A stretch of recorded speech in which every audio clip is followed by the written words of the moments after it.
ओम गुरुर्ब्रह्मा गुरुर्विष्णु गुरुदेवो महेश्वरः गुरुः साक्षात् परब्रह्म तस्मै श्री गुरवे नमः। ध्यानमूलं गुरोर्मूर्तिः पूजामूलं गुरोर्पदम् मंत्रमूलं गुरोर्वाक्यं मोक्षमूलं गुरोर्कृपा। श्री लक्ष्मी नारायण भगवान की जय हो। पूर्व समय में सतयुग के उत्तम निषेध नामक नगर में हेमकुंडल नाम का एक कुबेर के समान धनी वैश्य रहता था, जो कुलीन अच्छे काम करने वाला, देवता अग्नि और ब्राह्मण की पूजा करने वाला, खेती का काम करता था, गौ घोड़े भैंस आदि का पालन करता था, दूध दही छाछ गोबर घास गुड़ चीनी आदि अनेक वस्तु बेचा करता था। उसने इस प्रकार बहुत सा धन इकट्ठा कर लिया। जब वो बूढ़ा हो गया तो मृत्यु को निकट समझकर उसने धर्म के कार्य करने आरंभ कर दिए। भगवान विष्णु का मंदिर बनवाया, कुआं तालाब बावड़ी आम पीपल आदि के वृक्ष तथा सुंदर बाग बगीचे लगवाए। सूर्योदय से सूर्यास्त तक वो दान करता। गांव के चारों तरफ जल की प्याऊ लगवाई। उसने सारे जन्म भर जितने पाप किए थे उनका प्रायश्चित करता था। इस प्रकार उसके दो पुत्र उत्पन्न हुए, जिनका नाम उसने कुंडल और विकुंडल रखा। जब दोनों लड़के युवावस्था को प्राप्त हुए तो हेमकुंडल वैश्य गृहस्थी का सब कार्य सौंप कर भगवान की तपस्या के निमित्त वन में चला गया। वहां विष्णु की आराधना में शरीर को सुखाकर अंत में विष्णु लोक को प्राप्त हुआ। उसके दोनों पुत्र लक्ष्मी के मद को प्राप्त बुरे कर्मों में लग गए। वैश्यागामी वीणा और बाजे लेकर वेश्याओं के साथ गाते फिरते थे। अच्छे सुंदर वस्त्र सुगंधित तेल आदि लगाकर भांड और खुशामदियों से घिरे हुए हाथी की सवारी करते सुंदर घरों में रहते थे। इस प्रकार उस ऊपर बोए बीज के सदस्य वो अपने धन को बुरे कामों में नष्ट करते थे। कभी किसी सत्पात्र को दान आदि नहीं करते थे, न ही कभी देवता हवन देवता या ब्रह्मा जी की सेवा तथा भगवान विष्णु का पूजन करते थे। इस प्रकार थोड़े ही दिनों में उनका सब द्रव्य नष्ट हो गया। वो दरिद्रता को प्राप्त होकर अत्यंत दुखी हो गए। भाई जन सेवक उपजीवी सब उनको छोड़कर चले गए और राजा के भय से नगर को छोड़कर चोर तथा डाकुओं के साथ वन में रहने लगे। वहां अपने तीक्ष्ण बाणों से वन के पक्षी हिरण आदि पशु और हिंसक जीवों को मार कर खाने लगे। एक समय इनमें से एक पर्वत पर गया जिसको सिंह मार कर खा गया। दूसरा वन को गया जो काले सर्प के डसने से मर गया। तब यमराज के दूत उन दोनों को बांध कर यम के पास ले गए। कहने लगे कि महाराज, इन दोनों पापियों के लिए क्या आज्ञा है। इस प्रकार माघ महात्म्य का ये छठा अध्याय संपूर्ण हुआ। बोलिए लक्ष्मी नारायण भगवान की जय। सप्तम अध्याय चित्रगुप्त ने उन दोनों के कर्मों की आलोचना करके दूतों से कहा, बड़े भाई कुंडल को घोर नरक में डालो, छोटे भाई कुंडल को स्वर्ग ले जाओ जहां उत्तम भोग हैं। तब एक दूत तो कुंडल को नरक में फेंकने के लिए ले गया। दूसरा दूत बड़ी नम्रता से कहने लगा कि हे विकुंडल, चलो तुमको अपने अच्छे कर्मों से स्वर्ग को प्राप्त होकर अनेक प्रकार के भोगों को भोगो। विकुंडल बड़े भाई बड़े विस्मय के साथ मन में संशय धार कर दूत से कहने लगा, हे हेमदूत, मेरे मन में बड़ी आशंका उत्पन्न हो गई है, अतएव मैं तुमसे कुछ पूछता हूँ, कृपा करके मेरे प्रश्नों का उत्तर दो।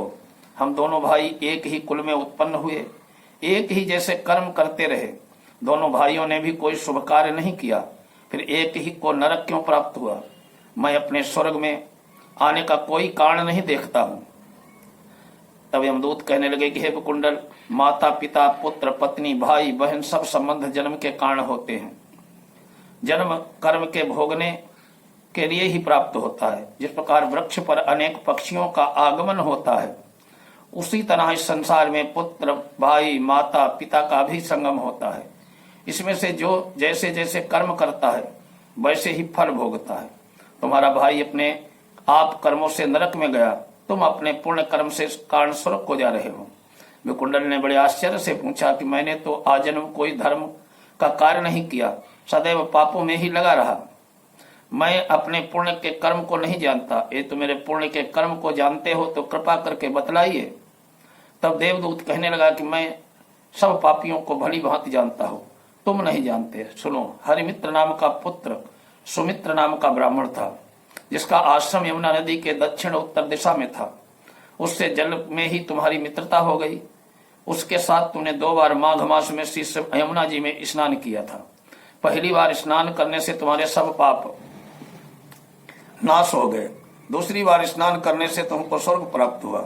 सोहे वैश्वेश्वर, तुमने 2 बार माघ मास में स्नान किया, इसी के पुण्य के फल से तुमको स्वर्ग प्राप्त हुआ है। तुम्हारा भाई नरक को प्राप्त हुआ है। दत्तात्रेय जी कहते लगे कि इस प्रकार वो भाई के दुखों से अति दुखित होकर नम्रता पूर्वक मीठे वचन से दूतों से कहने लगा कि हे दूतों, सज्जन पुरुषों के साथ पग चलने में मित्रता हो जाती है और कल्याणकारी होती है। मित्र प्रेम की चिंता न करते हुए तुम मुझको इतना बताने की कृपा करो कि कौन से कर्म मनुष्य यमलोक को प्राप्त नहीं होता, क्योंकि तुम सर्वज्ञ हो। इस प्रकार श्री माघ महात्म्य का 7वां अध्याय संपूर्ण हुआ। 8वां अध्याय यमदूत कहने लगा कि तुमने बड़ा ही सुंदर प्रश्न पूछा। यद्यपि मैं पराधीन हूं, फिर भी तुम्हारे स्नेहवश अपनी बुद्धि के अनुसार बतलाता हूं। जो वाणी, काया, वाचा या मनसा से कभी दूसरों को दुख नहीं देते, वे यमलोक में नहीं जाते। हिंसा करने वाले वेद, यज्ञ, तप, दान से भी उत्तम गति को नहीं प्राप्त करते। अहिंसा सबसे बड़ा धर्म, तप और दान ऋषियों ने बतलाया है।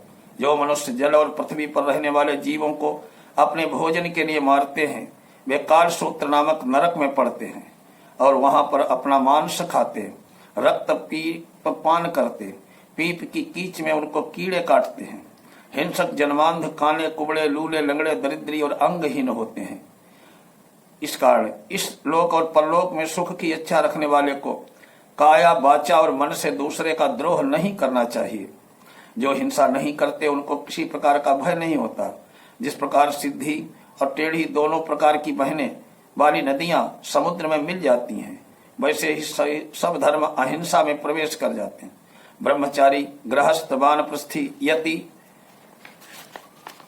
सभी अपने अपने धर्म का पालन करने और जितेंद्रिय रहने से ब्रह्मलोक को प्राप्त करते हैं। जो जलाशय आदि बनाते हैं और सदैव 5 यज्ञ करते हैं, वे यमपुरी में नहीं जाते। जो इंद्रियों के वशीभूत नहीं है, वेदवादी हैं और नित्य ही अग्नि हवन यज्ञ का पूजन करते हैं, वे स्वर्ग को जाते हैं। युद्ध भूमि में जो शूरवीर मर जाते हैं, वे सूर्यलोक को प्राप्त होते हैं। जो स्त्री शरण में आए हुए और ब्राह्मण की रक्षा करने के लिए प्राण देते हैं, वे कभी स्वर्ग से नहीं लौटते। जो लूले, लंगड़े, बाल, वृद्ध, अनाथ, गरीबों का पालन करते हैं, वे भी स्वर्ग को जाते हैं। जो मनुष्य गौओं के लिए पानी का आश्रय करते हैं, कुआं, तालाब, बावड़ी बनवाते हैं, वे सदैव स्वर्ग में निवास करते हैं। जैसे जैसे जीव इनमें पानी पीते हैं, उनका धर्म बढ़ता है। जल में से ही मनुष्य के प्राण हैं, इसलिए जो प्याऊ आदि लगाते हैं, वे अक्षय स्वर्ग को प्राप्त होते हैं। बड़े बड़े यज्ञ भी वो फल नहीं देते जो अधिक छाया वाले वृक्ष मार्ग में लगाने से देते हैं। जो अच्छे फल और अच्छी छाया वाले मार्ग के वृक्षों को काटता है, वो नरकगामी होता है। तुलसी का वृक्ष लगाने वाला सब पापों से छूट जाता है। जिस घर में तुलसी वन है, वो घर तीर्थ समान है। उस घर में कभी यमदूत नहीं जाते। तुलसी की सुगंध से पितरों का चित्त आनंदित होता है। विमान में बैठकर विष्णुलोक में जाते हैं। नर्मदा नदी का दर्शन, गंगा का स्नान, तुलसी दल का स्पर्श, ये सब बराबर बराबर के फल देने वाले हैं। हर द्वादशी को ब्रह्मा जी भी तुलसी का पूजन करते हैं। रत्न, सोना, फूल, मोती की माला के दान का इतना पुण्य नहीं मिलता जितना तुलसी की माला के दान का प्राप्त होता है। जो फल आम के 1000, पीपल के 100 वृक्षों के लगाने से होता है, वो तुलसी के एक वृक्ष के लगाने से होता है। पुष्कर आदि तीर्थ, गंगा आदि नदी, वासुदेव आदि देवता भी सब भी तुलसी में वास करते हैं। जो मनुष्य 1 बार, 2 बार या 3 बार रेवा में नदी में उत्पन्न शिव मूर्ति की पूजा करता है, अथवा स्फटिक रत्न के पत्थर में आप निकले हुए तीर्थ में, पर्वत और वन में रखी हुई शिव की मूर्ति की पूजा करता है और सदैव ओम नमः शिवाय मंत्र का जप करता है, वो यमलोक की कथा भी नहीं सुनते। प्रसंग, शठता, अभिमान, लोभ से शिव पूजा करने वाले भी यमद्वार नहीं देखते। शिव पूजा के समान पापों को नष्ट करने वाला तथा कीर्ति देने वाला 3 लोक में और कोई काम नहीं है। जो शिवालय स्थापित करते हैं, वो शिवलोक में जाते हैं। ब्रह्मा, विष्णु और शिव का मंदिर बनाकर वैकुंठवासी होता है। जो भगवान की पूजा के लिए फूलों का बाग लगाते हैं, वे धन्य हैं। जो माता, पिता, देवता, अतिथियों का सदैव पूजन करते हैं, वे ब्रह्मलोक को प्राप्त होते हैं बोलिए लक्ष्मी नारायण भगवान की जय। इस प्रकार आज शिव महात्म्य माघ महात्म्य का 8वां अध्याय संपूर्ण हुआ। तब नमस्कार, जय श्री राम।